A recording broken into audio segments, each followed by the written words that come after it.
de transferência da Europa também, mas aí é outro assunto. Falando em outro assunto, deixa eu virar aqui para Flamengo, porque tem pré-lista do Tite já para as duas últimas rodadas das eliminatórias para a Copa. Jogos contra Chile e Bolívia, o Brasil já classificado e tem 3 nomes rubro-negros nessa lista. Everton Ribeiro, Gabigol, que vem sendo convocado já com alguma frequência, e o Pedro, que não aparecia numa lista do Tite há algum tempo. Se eu não me engano, desde 2020. É por aí, viu? Essas eliminatórias em que o Brasil foi jogar com o Peru fora de casa, né? Tem tempo, né? Eu não vou lembrar direito quando, mas tem tempo. Se eu sou staff do Pedro, se eu pertencesse ao staff do Pedro... Você vai começar a campanha? Eu bati ele na porta. Meu jogador vai jogar. Não, vai ser titular? Não sei se ele vai titular, mas ele quer jogar. Mas essa convocação para a seleção agora, se ela vier, né? Uma pré-lista, ele pode ficar ainda ali no stand-by. A lista sai na sexta-feira. Mas para você, ela tem uma justificativa? Nesse momento? Opção do treinador. Só isso. Não, ele entrou em campo e começou a jogar um pouquinho, que hoje é o... Não, mas ele não... Entrou em campo, jogou um pouquinho, está na lista. Sim, mas assim, eu também não gosto muitas vezes dos critérios, eu também não... Mas a gente tem que ser um pouco... Pelo menos eu sou um pouco mais ponderado nisso em relação à forma como o Tite pensa, né, em determinadas ocasiões. Por isso que eu falei, se eu fosse... Por exemplo, hoje o Pedro não merece estar na seleção.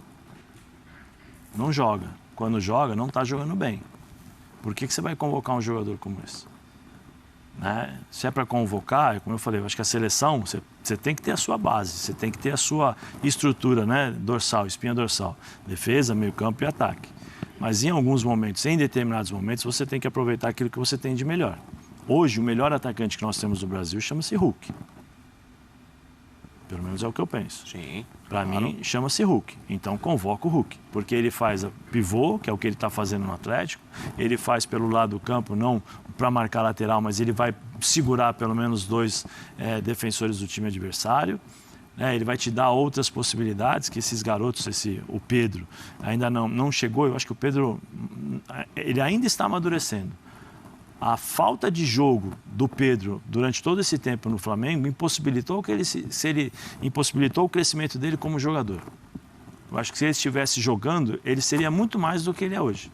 Ele poderia ter muito mais condições técnicas, físicas, táticas do que ele tem hoje. Porque como é que você vai evoluir jogando 3 jogos por ano? Um jogo ou 2 jogos ou 50 minutos a cada 15 dias. É difícil. É difícil você evoluir. Então, por isso que eu bato sempre, se eu pertencesse ao staff do Pedro, eu iria colocar, Pedro, vem cá. Mas é o Flamengo. Sim, Flamengo. O Flamengo vai ser sempre Flamengo. Você vai parar de jogar, Pedro, vai ser sempre Flamengo. A tua carreira, o Pedro já tem 24 anos. Dinheiro, tudo bem, você tem a opção de dinheiro, mas se você se valorizar mais, se você ganha hoje 100 e você ter a possibilidade de jogar e se destacar, você vai ganhar 200, 300, 400. Claro. É uma questão de confiança nele mesmo. Eu faria isso. Mas você a convocação agora não... Não, a convocação, eu não concordo. A convocação, ela se baseia naquilo que o Tite enxerga em termos de grupo e característica do que ele gosta. A gente entende que a convocação da seleção brasileira ela é muito mais particular do que justa em relação ao momento dos atletas. Porque, por momento, o Everton Ribeiro e Pedro jamais fariam parte dessa lista. Jamais. Mas o Tite sempre teve uma predileção pelo Pedro.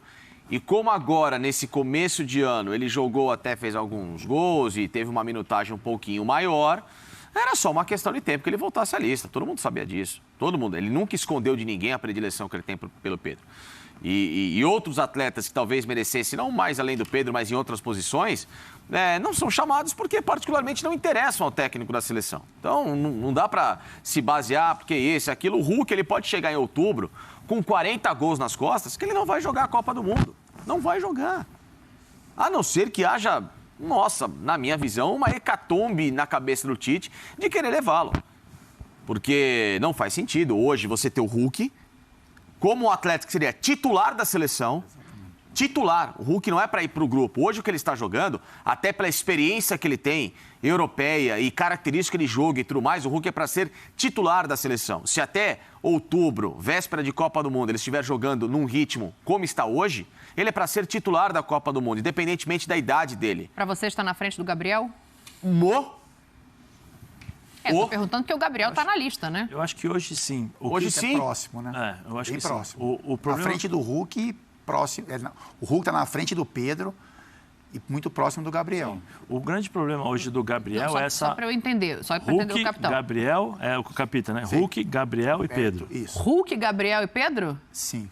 É? Assim, na ordem, sim. Tá bom. No momento, o Hulk está melhor. Mas... O Tite não. O problema hoje do Gabigol, que eu vejo, é essa mudança de formato de jogo. Né? O Everton Dos Ribeiro últimos também, jogos. né? Mas aí é ele, o Bruno Henrique, tá todo mundo meio entendendo, mas né? Isso atrapalha, né? Isso atrapalha. Isso atrapalha. O jogador está acostumado, nos últimos 3 anos, ele fez 150 gols. Né? Batia na cabeça, era gol. Batia no peito, era gol. Agora ele está jogando longe da área. Está jogando longe. Agora ele roda para tudo quanto é lado e finalizar que é bom, ele não fica. Então, isso tudo influencia. Nós estávamos falando sobre a dificuldade do Cássio se adaptar. Sim. O Gabigol está tendo essa dificuldade também, de se adaptar a essa nova forma de jogar do Flamengo, esses novos movimentos. Né? O Cássio sai, o Gabigol também sai da área. Eu lembro, eu tive uma conversa com o Cuca, quando o Gabigol foi expulso no Santos, ele foi expulso no jogo da Libertadores contra um time do Uruguai. Eu não lembro, o Facinca deve ter a memória melhor que a minha. Que é? Foi no primeiro tempo, eu acho que foi no primeiro tempo que ele foi expulso. Pô, e todo mundo caindo de pau em cima do Gabigol, porque ele tinha acabado de chegar da Inter, ele tinha feito acho que um paulista, fez alguns gols, mas não era aquele Gabigol que todo mundo estava esperando, e ele foi expulso. E aí eu até liguei para o Cuca, né? Eu falei, poxa, Cuca, e aí o que está acontecendo? Nervoso, o que é? Ele falou assim, está um pouquinho de dificuldade. Ele não consegue jogar de costas como pivô. O Gabigol não consegue fazer pivô. Ele não tem essa característica. Ele, quando a bola chega, ele não é que ele segura. Ele está olhando aqui, porque ele nunca jogou dessa forma.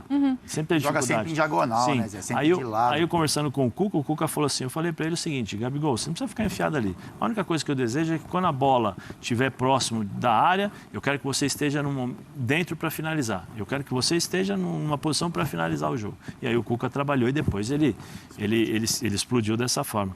Agora ele está passando por esse mesmo problema. E o Everton Ribeiro, né?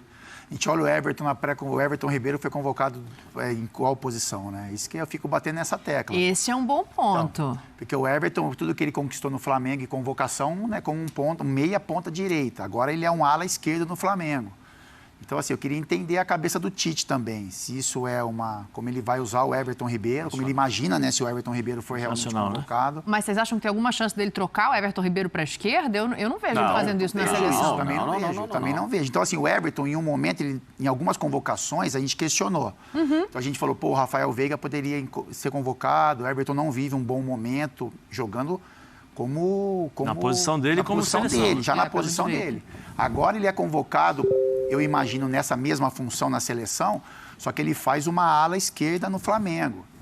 E eu acho que ele teve uma queda de rendimento bem maior do que quando ele estava jogando na sua posição. Ele está melhor agora? Não está melhor. Ele não está melhor agora. Não está melhor, ele está pior do que estava na fase ruim.